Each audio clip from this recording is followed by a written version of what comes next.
But the truth is, it's illegal to create a national gun registry. Nobody wants to create a national gun registry. On the subject of gun safety in America, I was wondering, is it time we have a serious conversation, not just about assault rifles, but handguns as well? Well, that's why if we have universal background checks, that'll affect every single kind of weapon. The Brady campaign thinks that of all the things that have been suggested, that this may actually be the thing that goes the most. There's a terrorist watch list. We all know it in this country.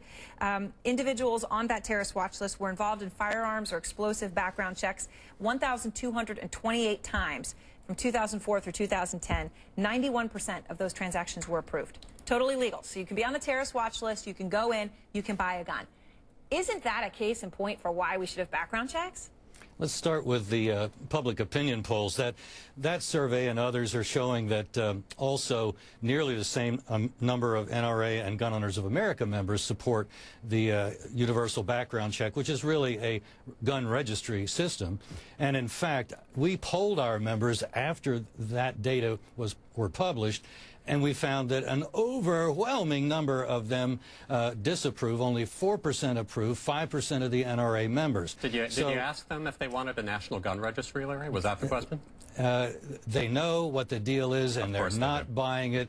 We don't let you speak for us. You seem to have enough trouble getting your message across. I think we'll work on our own ourselves. I'm sorry, Aaron, what was the other part of your question? I wanted to ask you why someone on the terrorist watch list should be able to get a gun. Because they've passed these background checks. Well, once they have been taken to court and afforded due process and had an attorney and expert witnesses and so forth, then we don't have a problem. Yeah, but just to have somebody go on a list, yeah, but that list is sort of like voodoo. Nobody really knows how the names get on the list. Nobody knows exactly what they've done. They haven't had due process. Now, if you want to live in a dictatorship, fine, just go ahead and do something like that. If you are on the no-fly list, because you are known as maybe a possible terrorist, you cannot buy a handgun in America. We're on a roll now, and I think we've got to take the, we're going to push as hard as we can and as far as... So the assault weapons ban is just the beginning? Absolutely. I mean, I'm against handguns. Your access to the right to bear arms is canceled because you're not part of the American family. You don't deserve that right. There is no right for you. Americans do seem to believe that a universal background check could lead to the government eventually confiscating their guns. This whole concept of a registry that could be used for that. 48% of them think that they could lead to that. 14% are unsure. I mean, those numbers were high. They surprised me. Some on the left like to say it's only a few far-right crazies who think that the government's going to confiscate the guns. Those people are wrong. It's a lot of people who think that. It won't create any gun registry. That is already illegal, and it will be repeated as illegal. But the truth is, it's illegal to create a national gun registry. Nobody wants to create a national gun registry. And the one that I've been pushing, which is universal registration. Universal registration. So when gun owners hear universal background checks, we know it means universal registration. Universal registration. Universal registration. And telling us that somehow they are the people to be trusted with our names and addresses. We're not buying that. We don't trust them. In fact, nobody the Justice is ever Department going to have your name or tells address, dealers, Larry. Nobody will. They tell dealers that when you go for a background check online, you're told that that data become the permanent record of the federal government. I That's must say, a violation of federal law. I have no idea what Larry is talking about. Well, but of course this is not you a don't. law You don't I've want ever to heard hear about that. before. When you get a background check, the dealer runs that check. The government destroys any record of that check within 24 hours. lies!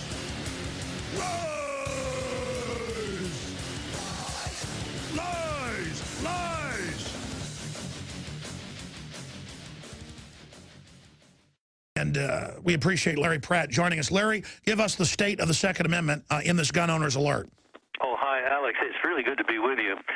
One thing I'd like to lead off with, there's an old saw among those of us who fight to protect the Second Amendment that when guns are outlawed, only outlaws will have guns. Well, one of the examples that just popped up on the blogs today is a chap by the name of Jerome McCrory, and he lives in Ohio, in the Dayton area, and he's been rather prominent leading a demonstration against the easy availability of guns at gun shows. And yeah, I can see why the guy's concerned about folks like you and me having guns. He's a convicted rapist. Jerome McCory, the face of the anti-Second Amendment crowd. So I just had to share that. It is sometimes reality is just, who can make it up, right? Anyway, to the question of the bans, I think it's pretty clear, even from the hearing yesterday in the Senate, the Senate doesn't have the votes to ban neither guns nor magazines. I think, I think it's actually a more sinister point of attack against us, is to make universal the background check.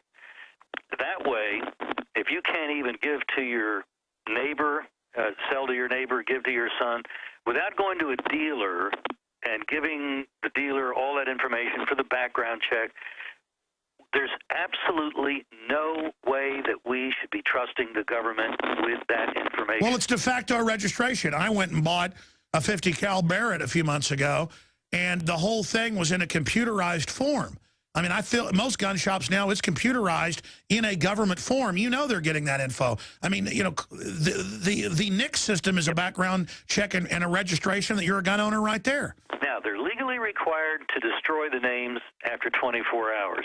And, Alex, if you know somebody that believes that, I've got a real estate office that I'd like to have them come over and do some business Well, haven't with. they been caught, memory serves, a few times actually keeping the names? Oh, of course. And the fact is they refuse to say that they are destroying the names. They don't, I guess, want to get caught in an outright lie, so they just hardball the thing. They will not say. Well, then there are times when, yes, they have done searches of their data, and it turns out, oh, yes, we ran a search. Well, how'd you do that if you're not destroying the name? If you are destroying the names after 24 hours. So if they get a gun registry, then it's all over, baby. That's when they can come. The next time Rahm Emanuel has one of his crises, well, it's time to collect the guns, Mr. and Mrs. America. We can't trust you anymore with your guns. And Dianne Feinstein's dream would be fulfilled, that if she'd had the votes, she could have gotten them all. Well, she'd know where to go if she had the registration system. And frankly, a government that'll send guns into Mexico and get Mexicans killed, hundreds of them at this point that we know of, we're going to trust them with our information about our guns protected by our Second Amendment, not theirs, ours. So, yeah, I think we're at a very crucial moment. And the fight, Alex, if I could ask people to make a call to their well, right now they're senators, but also their representatives soon enough. I think we've got the bans pretty well under control, but where they're going to try to rope us is on the background check. That's where they're going to make the big play. If they get that, they've got the whole enchilada. What about the issue of another mass shooting? I mean, they've already set it up where we're bad because we own guns. We are guilty of mass murder when someone else does something wrong, the collectivist Soviet style. Well, somebody in your neighborhood, you know, shot at one of the NKVD secret police, so now everyone in the neighborhood is being sent to a gulag. I mean, this is the new Soviet model, or we're collectivized with health care, so now the government tells you what you can eat, what you can do, and yes, there's death panels for people overweight and death panels for people with genetic disorders. I mean, you know, we know their plan. What do we do with the next attack? How do we get back on the offensive and point out that these people have bodyguards and that these people wanted to be exempt where they can still own guns? Doesn't that fully discredit them? I think that's one very, very important counterattack, and another one is kind of like unto it. We've been calling for the dismantling of the gun-free zones, particularly in schools. It's been in the gun-free zone where most of our mass murders have occurred, And it kind of makes you wonder if maybe that doesn't have something to do with it, you know? And so, happily, Representative Stockman, the first day, within probably the first hour or two, put in a bill, it's H.R. 35, that would do away with gun-free school zones. That would take away the magnets that have drawn these maggots who want to rack up big body counts, children, nobody to protect them. Gun Owners of America, gunowners.org, is the #1 defender of the First Amendment out there. There are a lot of the great people like Ted Nugent and others, and of course I count myself amongst the defenders of it, and I'm proud of that. That is the pure Americana heritage. Our new issue of the magazine just came in off the truck. The last 2 issues sold out in way before the month was over. I'll tell you about this in the next segment. It's The Tyrants, Why the Tyrants Want Your Guns. The new issue is about 80% Second Amendment key info. The 5 minutes we've got left with Larry Pratt, you were talking about Steve Stockman, the Texas congressman that you said, wait till he gets in Congress. He's going to go on the offense. Tell us about that legislation and how we get that rammed through and grab victory from the jaws of defeat. Well, it took him about an hour the first day, and he had H.R. 35 to show for it. And this is legislation that would overturn the school zone gun bans. And as we know, it's every single one of our mass murders in the last 20 years, with one exception, was in a legally required no-gun zone. And it just kind of makes you wonder if maybe these dirtbags don't have that figured out going in. So we got to get rid of them. Stockman's right on that, and we're just very grateful that somebody with his energy and determination is willing to lead on the fight. Now, President Obama, as you know, last Sunday came out, and we played the clips here, and I'm sure you saw it. He said, look, gun owners need to listen to me a little more carefully. I support the Second Amendment. I love to skeet shoot. It's in the news today. He's never gone skeet shooting except for one photo op. It's kind of like his clip of saying, I'll never come after your handguns, your rifles, your shotguns, your semi-autos, none of it. So the incredible disdain and lying, how he tries to play possum with people. And we've also seen the red coat, Piers Morgan, say, oh, I've lost the gunfight. I've seen them play possum more than once. I mean, we know what the bills do. What do you make of this double game where they go, we don't want your guns. We've just introduced all the bills to do it. Meanwhile, Schumer and all of them are saying, we need to lean on gun manufacturers and retailers not to sell semi-auto. I've now talked to 3 separate gun dealers. One of them I know personally, who've had the ATF come in and say, why don't you stop selling these and we'll go nice with you. How do we deal with the extrajudicial attacks? But that's B. A, what do you make of this playing possum? That is just not to be believed. And the operative word is playing. It's not for real.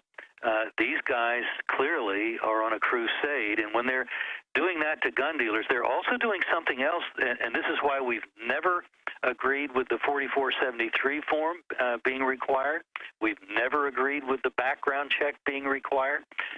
The ATF agents are we're getting multiple reports going into stores, either making copies or scarfing up 4473 forms that everybody has to fill out when they buy a gun at a store. And whether they bring them back or not, we haven't heard, but they're taking them so they can obviously make copies. They want to make sure that nothing falls through the cracks. They want a registration list. And there's only one thing governments do with registration lists. They don't fight crimes with them because they're not useful as crime-fighting tools. But they are useful for one thing. They know where the gun owners are. And, you know, maybe you only bought say an AR-15 through a dealer, and you bought handguns and shotguns privately from people you knew or at a flea market or whatever. Once they know you've got one gun, they don't think they're going to stop with the one. When they come to your house, they're going to want to search the whole place. They'll tear it upside down because we're criminals if we own a gun. That's their mentality. We must stop this drive for a universal background check. Alex, that is going to be the gunfight of 2013, whether or not they can complete their grab for every gun owner's data through the instant background check for everybody. Even if it's father giving a gun to a son, they're saying, oh, that's got to go have an instant background check. Yeah, really. Larry?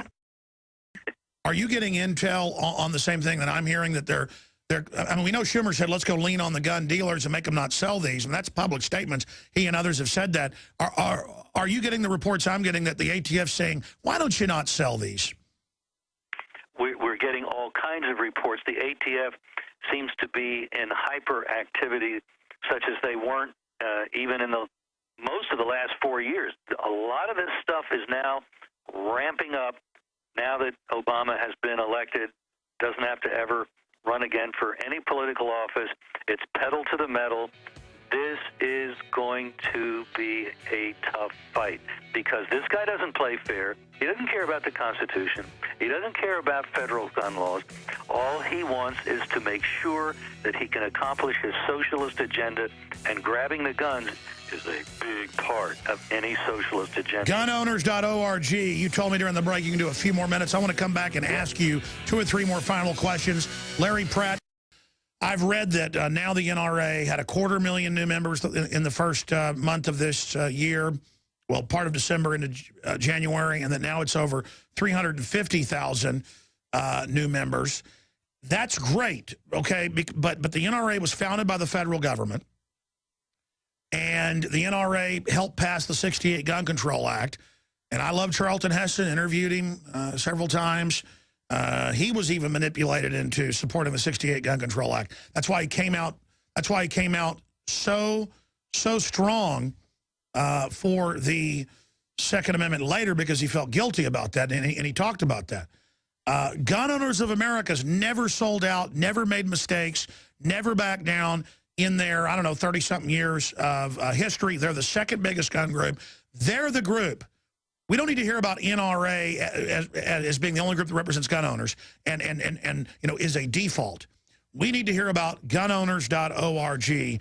And Larry, I know you've gotten a lot of members. I know you didn't come on for this today, but we wouldn't probably have a Second Amendment if it wasn't for your organization and your members. So many times it's you guys that actually get the job done, and you forced the NRA to get more hardcore again. And I've got to say, the NRA has gotten better. You don't like to talk about the NRA. Can you briefly talk about the NRA, talk about how many new members you've gotten and the history of this and where we are right now? And then I've got a few other questions for you. Well, we've had probably, I would say, could be a 20% increase in our membership. And the easiest way to understand the difference between the two groups is, and you alluded to it, the NRA was formed by Civil War veterans from the Union Army who were distressed about how poorly the Union recruits shot, many of whom had been Irish immigrants and probably didn't even know which end of a gun was which when they got drafted. And so the NRA was set up to make rifle awareness and practice more commonplace, so that if there were another war, or when there was, that the United States could draw upon a better trained pool of men. So they were set up to help the government. About 100 years later, we were organized, Gun Owners of America, to oppose the government, to oppose the gun control that was beginning to be a regular topic of discussion in Washington. And after the '68 Gun Control Act, and you alluded to the fact that the NRA really hadn't been very effective in opposing that, that was kind of it. Our founder, a former California state senator, decided we needed a group that was going to oppose the government. And so those two different founding motives really kind of carry through even to today. Wow, now, time flies. So how long has Gun Owners been around? When was it founded? We're in our 35th, 36th year now. Yeah. We're really delighted to see the way the growth has come, in part, I guess. Well, for one thing, a lot of your listeners have joined. That's been over the years, that's been kind of noticeable. Somebody will say, oh, you must have done Alex Jones today. The numbers spiked again tonight when people go online. And then Piers Morgan, bless his British heart, did his fair share to increase our membership, and we're very grateful to Piers Morgan. I think I'm not quite grateful enough to form a fan club, but I do have to acknowledge that even though he didn't intend it, it has I think, frankly, not only did he help our membership and the NRA's membership, but I think he provided what we may look back and say that was a pivotal moment when he started lecturing yours truly about how the United States ought to operate with that bloody supercilious British accent of his. That just kind of fills most Americans right up to the gag point. It certainly does. Well, gunowners.org, people need to go there and join, or at least sign up for the free email alerts that are absolutely vital. And again, I have seen you for years. I tried to get you to talk about the history of the NRA. You finally went at them both barrels, I don't know, about 6 years ago. And then they really have reformed themselves to a great extent. But I've got to say, I've studied history here. Gun Owners of America, without you, we would have lost. And I know you don't like to toot your horn. You're a very restrained, calm guy. But Larry Pratt, be honest. Would we have lost most of these big battles if it wasn't for the members of Gun Owners of America supporting your system? Because, I mean, you guys are the soldiers that have kicked the New World Order's butt. I mean, I gotta tell you, that's why I support you and sit here and drive for people to sign up with you guys, because if we didn't have you, I think we would have lost. Am I incorrect? I think our most successful lobbying accomplishment is when we can get the NRA to move in our direction. And now they are opposing the expansion of the background check to private sales, the very background check that was their idea to begin with. So that's right. Believe me, that's progress. That's right. It's not where it ought to be, but as long as we see forward movement, it means that over in the Congress, it's going to make it a lot tougher because they're not going to be able to say as easily, well, the NRA supports this piece of gun control, so what's your problem? So, well, I mean, I've been following this. The reason I got on air was because they had bills to ban people under 18 being able to even shoot guns. It was going to ban shooting sports in Texas. And then I mean, so many draconian shut down gun shows. I got on the air. I mean, I had a hunger and went and took RTF and all of it because I wanted to defend the Second Amendment, not because I even am obsessed with guns.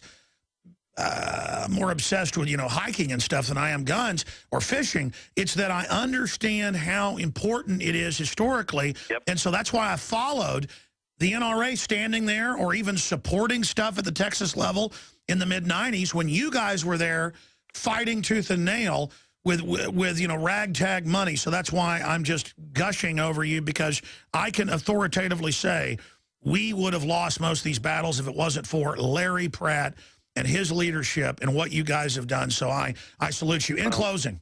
I appreciate that. The gun-free school zone was something supported by the NRA. We opposed it.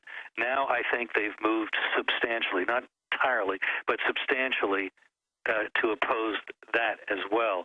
As you know, our objective is to make it so a teacher, a janitor, anybody with a concealed carry permit could carry in a school. They're not going to be identified with a uniform. So a dirtbag comes in and tries to kill a lot of kids, they're going to find out that they don't even know where the next gun's going to be coming from, because there might be 2 or 3 in a school, and they're all going to be pointed at the dirtbag. I remember many years ago they had concealed carry had just gone in, and I was listening to Dallas radio, and a guy that had a bunch of carjackings. It was as violent as Chicago, some years more violent. And the carjacker on Central Expressway, it was stop-and-go traffic, he jumped out, ran to the lady's sports car, some kind of fancy car, and told her, get out. He was going to steal the car, and he had a gun, and a guy stopped behind him, got out and pumped 3 rounds into him. The guy fell over dead, and that was like 2 or 3 days after concealed carry officially went in. So there's an example right there. People say, oh, you'll never have your gun ready when the attack comes. Concealed carry is about the criminals don't know where it is. And it's Alex, I bet that was the point where carjackings took a nosedive in Dallas. Oh, yeah, they started dropping massively. In fact, they're unheard of now. Duh. The criminals get the message pretty fast that their working environment just got a lot more dangerous. And that's the message we're trying to send to school mass murderers. You're working. We know you might want to commit suicide at the end, but we're going to keep you to 1 or 2 shots. How does that suit you? I'm just really excited that Steve Stockman did exactly what I hoped he would do. He's taken leadership. By the way, there's another Congressman, Massey from Kentucky. It seems to be pretty much of one mind with Stockman. He's got I think, a similar identical bill in. So we've got more than one. This thing has its own momentum already. But what needs to be done now, if your listeners would please call their member of Congress and urge them to get on Congressman Stockman's bill, H.R. 35. That's the next step in building momentum to get this past the leadership of the Congress that never wants to do anything controversial, and guns are always viewed as controversial, even though that's what gets Republicans elected, the dummies. So get on the horn, please. Call those members of Congress. Tell them to co-sponsor H.R. 35. When you have the mob boss of Chicago, and we're on Chicago right now, talking to him, Rahm Emanuel, and you've got the mob boss Bloomberg, and you've got the Villaraigosa, the mob boss of L.A., all these guys and the mob bosses of San Francisco saying disarm the American people, take the guns while they've got bodyguards, lean on the banks, and banks are saying we don't want gun manufacturers, we don't want gun dealers. Time Warner, all their violent movies, they're out there saying that we won't take gun advertising on any of our cable systems. I mean, they're really trying, like the Nazis first embargoed Jews and others. That's how the tyranny starts, not letting them have businesses or harassing them. I mean, this is criminal. This is one of the things that we can do to fight back, and that we've already seen a spate of bills go into a number of legislatures around the country, nullifying one and another, and sometimes many, anti-constitutional federal actions. And some actually say that they'll arrest a federal official who's trying to enforce an unconstitutional measure. Yeah. What we need then is to have a state or even a county where a sheriff is willing to take them on, say, okay, in this bank, we love firearms manufacturers, and we'll be happy, assuming you got a good balance statement, to make you a loan. We'll be happy to do business with you. We'd rather you not be with Bank of America. Exactly. Just like Christians put the little fish on their company. I think people need to start advertising their pro-Bill of Rights, period.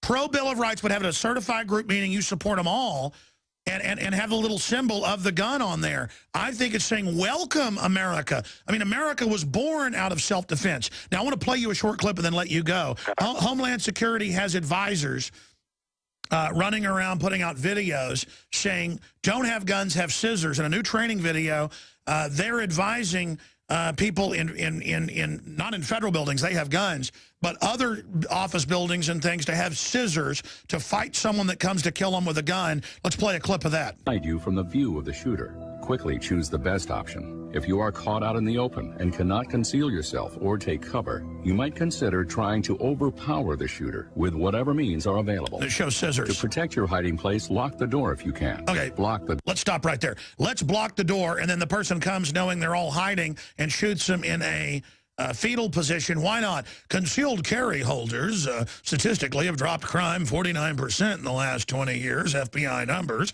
So we suggest you have a company shooting club to ensure that on the off chance, 1 in 10 million, that someone goes crazy, others are there to equalize their bad activity. I mean, that's what they should be saying, correct? Yes, and when they encourage many people in the workplace to be armed, they're really making it so that the person that might have, quote-unquote, gone crazy will just probably be able to restrain himself because he'll realize that that kind of crazy isn't going to go anywhere.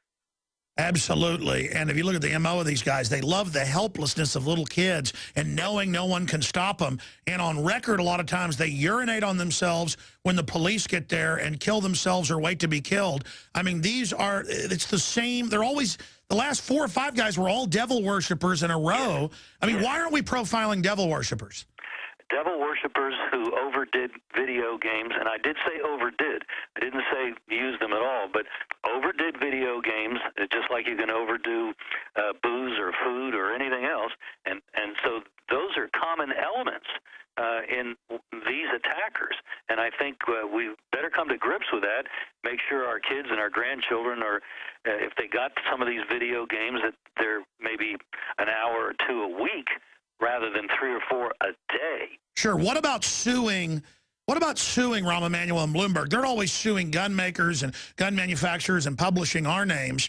What about suing them for torturous interference? And I believe it's racketeering. I mean, when they get together as cities to try to overthrow our Bill of Rights and Constitution and tell us we're bad and tell us they're going to lean on gun dealers until they stop selling guns, I mean, that is a gangster tactic. Well, and one response can certainly be what Texas has already done and has told firearms manufacturers, hey, like up in New York and in Connecticut, the environment politically there pretty nasty for you. Y'all come down here. Yeah, why doesn't Remington leave Connecticut and come right down here? That's right. Y'all be welcome here. We'll keep the light on.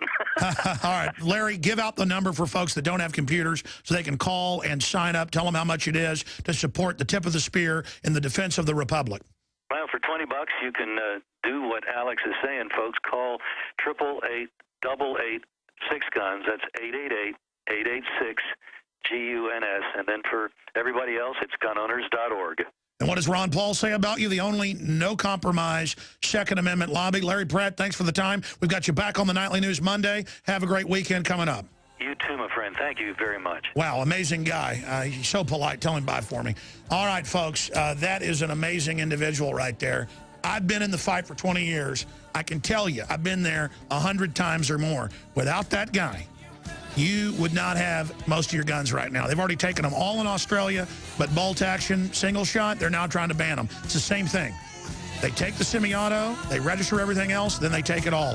We can't have a totally armed society. We'll never get a handgun ban with the Second Amendment as stated. I don't know. I don't know that we can't. None of these rights are absolute. None of them. Senator Dianne Feinstein was the author of the assault weapons ban in 1994. Professor Koppel, was the 1994 assault weapons ban a sensible and effective means of reducing gun violence? Based on the Department of Justice study, the answer was no. The assault weapons ban made sense. And just really brainwash people into thinking about guns in a vastly different way. Do they need a bazooka? No one's taking away all the guns. No one will be able to be armed. We will take all weapons. I'd love to see that. In uniform.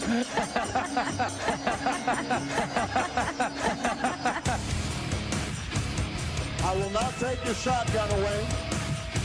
I will not take your rifle away. I won't take your handgun away. Mr. and Mrs. America, turn them all in.